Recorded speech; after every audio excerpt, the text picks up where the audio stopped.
अस्सलामुअलैकुम नाज़रीन कराम, नई वीडियो में आपको खुश आमदीद कहते हैं। आज पेशावर में क्या चल रहा है, सुहेल आफरीदी के हवाले से क्या होगा, अली अमीन गंडापुर की मुलाकातें, फिर आज तहरीक लब्बैक के कारकुनान ने भी रावलपिंडी की तरफ जाना है। इस वक्त लाहौर में हालात बहुत ज़्यादा कशीदा हो चुके हैं, शदीद तसादुम है। मस्जिद रहमतुल्लिल आलमीन जो मरकज़ है तहरीक लब्बैक का, वहाँ पे शदीद पुलिस ने अटैक किया है। तहरीक लब्बैक का मौक़िफ़ क्या है वो भी आपके सामने रखेंगे। सबसे पहले मैं आपको बता दूं कि गंडापुर की कल रात मुलाकातें हुई। जब वो इस्लामाबाद से गए तो वहाँ उनकी अपनी काबीना के मेंबरान से मुलाकातें हुई। काबीना के मेंबरान का दावा है कि गंडापुर बिल्कुल रिलैक्स थे, बिल्कुल वो क्लियर थे।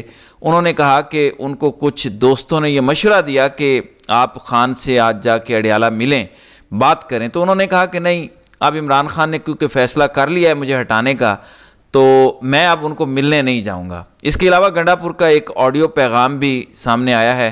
पहले मैं आपको वो ऑडियो पैगाम सुना देता हूँ, ये ज़रा सुने। बिस्मिल्लाहिर्रहमानिर्रहीम। तमाम जो पार्लियामेंट्री पार्टी है, MPAs हमारे KP के, तो सबको जो है वो कल दावत दी हुई है। 7 बजे जो है कल यहाँ पे हमारी वो मीटिंग होगी और उसके बाद जो है फिर खाना भी होगा। तो सब ने लाजमी आना है क्योंकि कल हमने बैठ के इसके खान साहब के हुक्म के मुताबिक जो अहकामात आए हैं और आगे सुहेल आफरीदी का जो माशाल्लाह नॉमिनेशन हुई है तो वो भी होगा। सब बैठेंगे और आपस में आगे के लाएमल पे बात करेंगे और आगे किस तरह चीज़ें करनी है उस सब के ऊपर एक प्रॉपर हमने लाएमल बनाना है। तो इसलिए सब ने मेहरबानी करनी है। तमाम जितने भी MPAs हैं, जहाँ भी हैं, जितने भी मसरूफ हैं, सब ने अपनी हाजिरी को यकीनी बनाना है। शुक्रिया जी। आज 9 अक्टूबर बरोज़ जुमेरात उन्होंने डिनर पे 7 बजे बुला लिया है तमाम MPAs को। उन्होंने कहा है कि इमरान खान ने जो सुहेल आफरीदी की नॉमिनेशन की है उस पर हमने लाया अमल तय करना है कि हमने कैसे आगे उनके इंतखाब के हवाले से चीज़ें करनी है। बहरहाल ये जो ख़बरें चल रही हैं कि वो बहुत गुस्से में हैं, वो बहुत गालियाँ दे रहे हैं, उनके काबीना मेंबरान जो हैं उनका दावा है कि ऐसा नहीं है। सुहेल आफरीदी भी उस मुलाकात में मौजूद थे। उसके बाद इत्तला ये है कि सुहेल आफरीदी की 1-on-1 भी मुलाकात गंडापुर के साथ हुई है। कल आपने देखा कि बहुत से लोग आके सुहेल आफरीदी से मिल रहे थे। बहुत ज़्यादा तवक्कुआत हैं लोगों को सुहेल आफरीदी से। बहरहाल अभी तो उनका इंतखाब ही बड़ा चैलेंज है क्योंकि आज एक और अटैम्प्ट होगी उनका रास्ता रोकने के लिए। वो अटैम्प्ट किस तरह से होगी, क्योंकि ये भी इतलात हैं कि तहरीक इंसाफ के कुछ MPAs से रब्ता किया गया है, उनको पैसों की भी ऑफ़र की गई है, तो कोशिशें की जा रही हैं। मसला यह है अगर तो आपने अपोजिशन का कोई वज़ीर आला बनाना है तो ये इतना आसान नहीं है क्योंकि अपोजिशन को तकरीबन 19 से 20 वोट चाहिए PTI के 19 से 20 लोगों का टूटना इन हालात में कम से कम मुझे मुमकिन नज़र नहीं आता क्योंकि KPK में इस वक्त जो सेंटिमेंट्स हैं लोगों के, कोई भी KPK में रह नहीं सकता अगर वो इस मौके पर इमरान खान की पीठ में छुरा घोंपेगा या गद्दारी करेगा। गो अपोजिशन ने भी आज अनाउंसमेंट करनी है। वो क्या करते हैं, क्या वो तहरीक अदम एतमाद जमा कराते हैं जिससे 7-8 दिन के लिए डिले हो जाएगा मामला, या कोर्ट में कोई पिटीशन जाती है उस पर कुछ हो जाता है, ये देखना पड़ेगा। बहरहाल मेरी असेसमेंट है कि इतनी आसानी से ये नहीं होने दिया जाएगा, कोई अटैम्प्ट की जाएगी। क्योंकि ये बात ज़हन में रखिएगा कि सुहेल आफरीदी इस सिस्टम को किसी तौर पर भी एक्सेप्टेबल नहीं हो सकते, काबिल कबूल इस सिस्टम को नहीं हो सकते क्योंकि उनकी फाइलें नहीं हैं, उनका कोई बैगेज नहीं है, उनकी कोई ऐसी चीज़ें नहीं हैं जिससे उनको डराया जा सके या पीछे हटाया जा सके। उनकी असम्बली के अंदर जितनी भी तकारीर हैं वो बड़ी ख़तरनाक हैं, उनके जितने भी एहतजाजों की कारकर्दगी है वो बहुत आउट क्लास है। इमरान खान के इंतहाई वफादार साथी हैं। ज़ाहिर है असल इम्तिहान तो उनका तब शुरू होगा जब वो वज़ीर आला KPK बनेंगे। लेकिन मैं आपको ये बता रहा हूँ कि मुझे बिल्कुल लगता है क्योंकि गवर्नर भी एक्टिव है, गवर्नर KPK फैसल करीम कुंडी, जिनकी गीदड़ भभकियाँ, जिनकी धमकियाँ आप सुनते थे गंडापुर के ख़िलाफ़, अब वो एक्टिव हैं कि किसी तरह से गंडापुर ही वज़ीर आला रहें और गंडापुर को ना हटाया जाए। इसके अलावा आप देखें जियो न्यूज़, उनके दिल में भी गंडापुर का दर्द जाग उठा है। पहले तो कभी तारीफ़ नहीं की गंडापुर की, कभी नहीं दिखाया कि KPK की गवर्नमेंट ये अच्छा काम कर रही है, वो अच्छा काम कर रही है। अचानक जियो हो या दीगर सरकारी सहाफ़ी हों, उनके दिलों में क्यों इतना गंडापुर के लिए दर्द जागा है। बहरहाल आज का दिन KPK के अंदर बहुत अहम है। एक तो गंडापुर का आज ये देखना है कि किस वक्त गवर्नर उनका इस्तीफ़ा कबूल करते हैं या इससे पहले कोई नया ऐसा मामला कर देते हैं कि जिससे चीज़ें कॉम्प्लिकेटेड हो जाएं।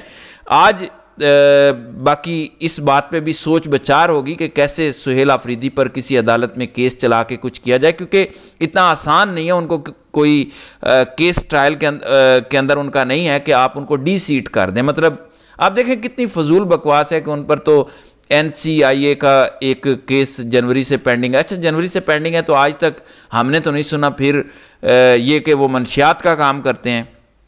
अच्छा, अगर मंशियात का वो कारोबार करते हैं तो गंडापुर उनके खिलाफ कार्रवाई कर लेते ना। गंडापुर तो ऑन बोर्ड थे इदारों के साथ, कोई वफाकी इदारा कर लेता। तो फजूल बातें हैं। असल बात यह है कि सुहेल आफरीदी कॉम्प्रोमाइज नहीं है और हर जगह पे खासी परेशानी है कि ये हो क्या गया है।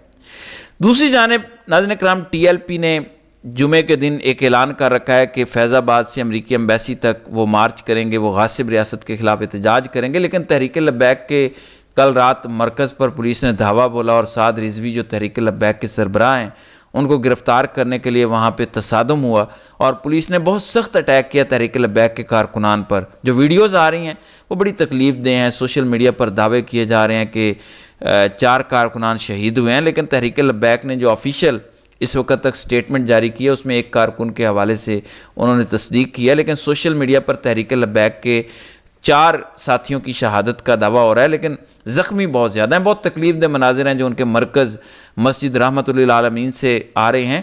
एक चीज़ मैं आपको बताता चलूँ कि तहरीक लब्बैक के अक्सर अकाउंट सोशल मीडिया पे तहरीक लब्बैक पर होने वाले जुल्म की मजम्मत कर रहे हैं, लेकिन कुछ अकाउंट्स तनकीद भी कर रहे हैं। मेरे ख्याल में जो अक्सरियत तहरीक लब्बैक के अकाउंट्स कर रहे हैं उनकी हिकमत अमली दुरुस्त है। देखें, ये कहना कि तहरीक लब्बैक इस निज़ाम के साथ ऑन बोर्ड है, अगर ये ठीक होता तो आप कह सकते हैं कि घिराव किया जाता, कोई लाठी चार्ज होता, कोई शेलिंग होती, इस हद तक ठीक है। हम ये कह सकते थे कि बहुत सारी चीज़ों से तवज्जो हटाने के लिए ये महाज खोला गया, लेकिन जान से तो किसी जमात के निहत्ते लोगों को नहीं मारा जाता। इसमें फिर आप ये नहीं कह सकते कि ये ऑन बोर्ड एक फिक्स्ड मैच है। हमें कुछ अपने मेयारात बदलने होंगे। जब हम जुल्म के खिलाफ बात करते हैं तो वो जुल्म खा बलूचिस्तान में बलोचों पर हो, KPK में पश्तूनों पर हो, पंजाब में पंजाबियों पर हो, या जनूबी पंजाब में सराइकियों पर हो, या सिंधियों पर हो, कश्मीरियों पर हो, GB के अंदर लोगों पर हो, जुल्म किसी पर भी हो, इस चीज़ से कतई नज़र कि उस जमात का कंडक्ट क्या है, उसके सरबराहान का कंडक्ट क्या है, वो इस निज़ाम के साथ हैं या नहीं है, उन्होंने खान के बारे में क्या कहा था क्या नहीं कहा। हमें इन चीज़ों से निकलना होगा, हमें कुछ नए मेयारात तय करने होंगे। हमें जुल्म किसी पर भी हो उस जुल्म को जुल्म कहना होगा, हमें इस जुल्म की मजम्मत करनी होगी। और तहरीक इंसाफ के जो अकाउंट्स तनकीद कर रहे हैं, मैं उनको एक बात ज़रूर कहूँगा कि तनकीद बिल्कुल आपका राइट है, लेकिन जब किसी भी जमात के कारकुनान की जानें चली जाएँ तो फिर तनकीद मेरे ख्याल में नहीं करनी चाहिए। देखें, जो मजहबी जमातें होती हैं उनके वर्कर्स पर होने वाले जुल्म पर अगर आप उनसे इज़हार ताज़ियत करेंगे तो आपके लिए उनके दिल में नरमी पैदा होगी, वो आपकी बात सुनेंगे, कल को वो आपके भी वोटर बन सकते हैं। वो तो शहरी है ना, आम कारकुन है। लेकिन अगर आप एक ऐसे मौके पर जब उनके मरकज़ के अंदर, जब उनकी मस्जिद के अंदर डेड बॉडीज़ हों, लोगों को गोलियां लगी हों, वो ज़ख्मी हों और उनके ज़ख्मों से खून निकल रहा हो, और इस मौके पर आप अगर उन पर तनकीद करेंगे तो वो कभी भी इस बात को नहीं भूलेंगे कि एक ऐसे मौके पर जब उन पर इतना जुल्म हो रहा था तो आप उन पर तनकीद कर रहे थे। मैं खुद बड़ा नाकिद हूँ तहरीक लब्बैक का, मुझे उनकी बहुत सारी चीज़ों से इख्तलाफ है। आपको पता है मैंने बहुत सी वीडियोज़ तहरीक लब्बैक के खिलाफ की हैं, लेकिन एक ऐसे मौके पर जब वो पुरअमन थे, जब पहल उनकी तरफ से नहीं हुई, पंजाब पुलिस ने जुल्म किया, पंजाब हुकूमत की इमा पर किया गया, मरियम नवाज़ के हुक्म पर किया गया। फिर देखें, वो कोई पॉलिटिकल एजेंडा लेकर नहीं आ रहे थे, वो गासिब रियासत के खिलाफ बात कर रहे थे। फिर उनके खिलाफ इस तरह की कार्रवाई किसी सूरत नहीं होनी चाहिए। इसलिए मैं तमाम मजहबी जमातों को कहूँगा कि देखें, जब तहरीक लब्बैक के सियासी जमातों को कहूँगा कि जब तहरीक लब्बैक पर तहरीक इंसाफ पर जुल्म हो रहा था तो बाकी जमातें खामोशी से देख रही थीं। आज तहरीक लब्बैक पर हो रहा है, बाकी जमातें खामोशी से देख रही हैं। इस कल्चर को बदलना होगा। जुल्म अगर किसी के साथ भी हो रहा हो, अगर बाकी जमातें आके उसके साथ खड़ी हो जाएं तो फिर मुश्किल हो जाएगी उस पर जुल्म करना। इस वक्त जहाँ पाकिस्तान के अंदर जुल्म हो रहा है, वो जुल्म को सपोर्ट करने वाली सिर्फ 3 मेन जमातें हैं। Number 1 Muslim League Noon, number 2 Peoples Party, number 3 MQM। ये 3 वो जमातें हैं जो पूरे पाकिस्तान में हर जगह पर होने वाले हर जुल्म की हामी है। हर जुल्म के पीछे ये 3 जमातें हैं। तो ये बातें हमें ज़रूर करनी चाहिए, लोगों को ये याद दहानी करवानी चाहिए। तहरीक लब्बैक के कारकुनान का इस तरह से जानों से जाना ये नून लीग के गले पड़ेगा, क्योंकि इस वक्त पंजाब के अंदर बल्कि पूरे पाकिस्तान में अगर किसी मजहबी जमात का सबसे ज़्यादा वोट बैंक है, सबसे ज़्यादा कमिटेड वर्कर है, तो वो तहरीक लब्बैक का है। बहरहाल इस हवाले से जो भी अपडेट्स आएंगी इंशाल्लाह अगली किसी वीडियो में उस पर बात करेंगे। तो नाज़रीन कराम, आपकी इस वीडियो के हवाले से क्या राय है? आप अपनी राय का इजहार कमेंट सेक्शन में ज़रूर कीजिएगा।